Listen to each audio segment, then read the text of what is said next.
Hello everyone. Current electricity আজি কিছুমান definition আৰু বেছিক কনচেপ্টৰ কথা ডিছকাছ কৰিম। চ' কোনোবাই যদি ফেচবুকত ভিডিঅ'টো চাই আছা প্লিজ পেজখন ফ'ল' কৰা, ভিডিঅ'টো লাইক কৰা।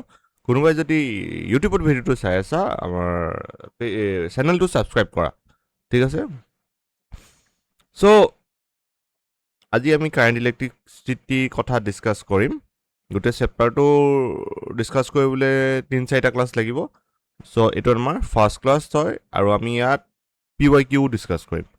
Current electricity is defined as the rate of flow of net electric surge through a given cross-sectional area. At a given cross-sectional area মাজেদি per unit time মানে 1 সেকেন্ডত যিমান চাৰ্জ ফ্লো হৈ গৈ থাকে তাকে কি বুলি কোৱা হয়? কাৰেণ্ট বুলি কোৱা হয় বা ইলেক্ট্ৰিক কাৰেণ্ট বুলি কোৱা হয়। এটা গিভেন ক্ৰছ-সেকশ্যন এৰিয়াৰ মাজেদি 1 সেকেন্ডত যদি কিউ চাৰ্জ ফ্লো হৈ গৈ থাকে বা যিমান চাৰ্জ ফ্লো হৈ গৈ থাকে তাকে কি বুলি কোৱা হয়? কাৰেণ্ট বুলি কোৱা হয়। চ' I ইকুৱেল টু কি হয়? Q/T।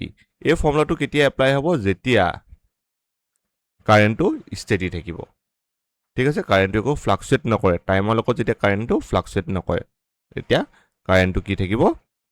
ষ্টেডি থাকিব। তেতিয়া এই ফৰ্মুলাটো আমি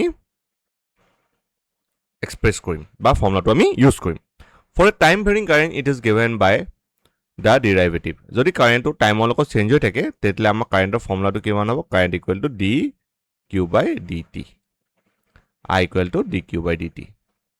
চ' এইটোতো আমি ক্লাছ 10ত পাই আহিছোঁ। চ' এইটো ফৰ্মুলা তোমালোকে নতুন পাইছে, ঠিক আছে।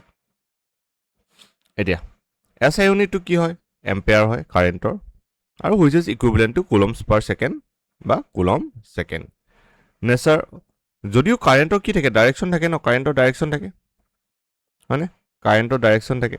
যদিও কাৰেণ্টৰ ডাইৰেকশ্যন থাকে আমি কি বুলি ধৰোঁ? ইয়াক স্কেলাৰ কোৱান্টিটি বুলি ধৰোঁ। কিয় ধৰোঁ? Because it does not follow' vector law of addition. কাৰণ এই parallelogram law of vector addition বা triangle law of vector addition follow' নকৰে।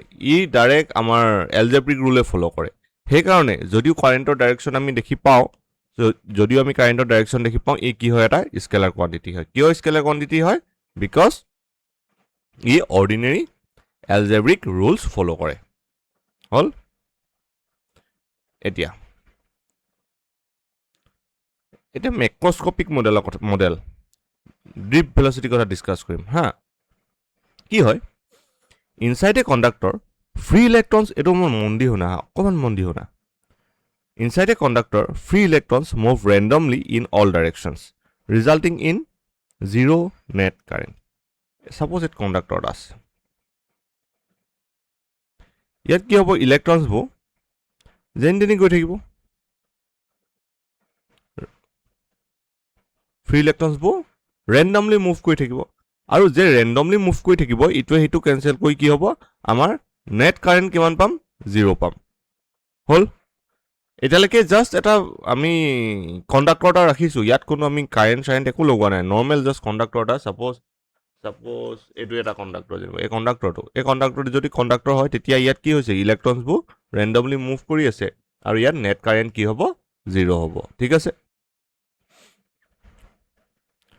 But when a potential difference is applied across the conductor, suppose এই কণ্ডাক্টৰটোৰ একচত মই এটা battery লগাই দিলোঁ, মানে এটা পটেঞ্চিয়েল ডিফাৰেঞ্চ লগাই দিলোঁ। These electrons experience an electrostatic force and drift slowly towards the positive terminal against the field.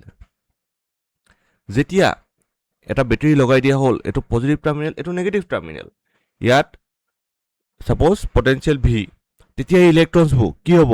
ই চুচৰি যাব, ড্ৰিফ্ট কৰি যাব, মানে towards the positive terminal of the battery and against the electric field. Electric ফিল্ডৰ এগেইনষ্টত আমাৰ হেৰিবোৰ কি হ'ব? ইলেক্ট্ৰনবোৰ ড্ৰিফ্ট কৰি যাব। এবাৰ ৰেণ্ডমলি মুভ নহয় মানে। হ'ল? The average uniform velocity with which free electrons get drifted towards the positive terminal of a conductor under the influence of an external electric field.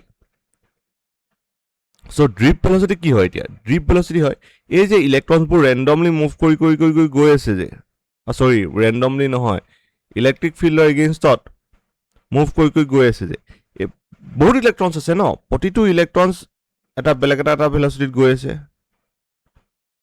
এই গোটেই ইলেক্ট্ৰনছবোৰ যদি মই এভাৰেজ ভেলচিটিটো উলিয়াই লওঁ সেই এভাৰেজ ভেলচিটিটোকে কি বুলি কোৱা হয় ড্ৰিফ্ট ভেলচিটি বুলি কোৱা হয় আৰু it is typically of the order of 10⁻⁴ metre per second so drift ভেলচিটিৰ অৰ্ডাৰটো কিমান 10⁻⁴ মিটাৰ পাৰ ছেকেণ্ড এতিয়া কাৰেণ্ট আৰু ড্ৰিফ্ট ভেলচিটিৰ মাজৰ ৰিলেশ্যনটো কি আছিলে the macroscopic current can be connected to microscopic parameters using the expression I equal to NEAVD.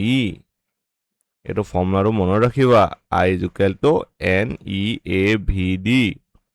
য'ত VD টো কি হয় ড্ৰিফ্ট ভেলচিটি E টো কি হয় ফ্ৰী ইলেক্ট্ৰন ডেন্সিটি N টো নহয় E টো নহয় N টো E টো কি হয় চাৰ্জ অফ ইলেক্ট্ৰন A টো কি হয় এৰিয়া টু অফ বা ক্ৰছ সেকচনেল এৰিয়া বুলি ক'ব পাৰি N টো কি হয় ফ্ৰী ইলেক্ট্ৰন ডেন্সিটি ই টো কি হয় চাৰ্জ অফ এন ইলেক্ট্ৰন এ টো কি হয় ক্ৰছ সেকচনেল এৰিয়া আৰু ভিডি টো কি হয় ড্ৰিফ্ট ভেলচিটি হল এতিয়া আমি কাৰেন্ট ডেন্সিটি কথা ডিসকাস কৰিম আৰু ওহমছ ল ডেন্সিটি কাৰেন্ট ডেন্সিটি হয়নে জে ইজ ইকুৱেল টু কি হ'ব আই বাই এ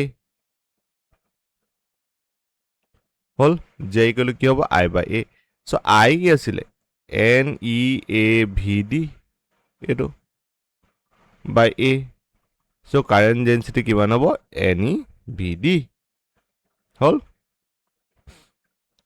current density defined as the electric current passing per unit area normal to the direction of flow normal to the direction of current flow current যিপিনে flow হৈছে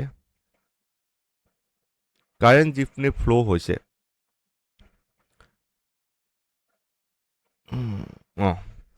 current যিনি flow হৈছে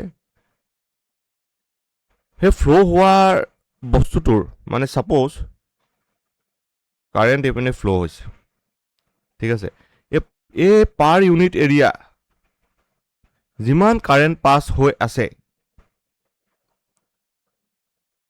পার unit area যিমান current pass হৈ আছে তাকে কি বুলি কোৱা হয় current density J so J is equal to I by equal to N E V D clear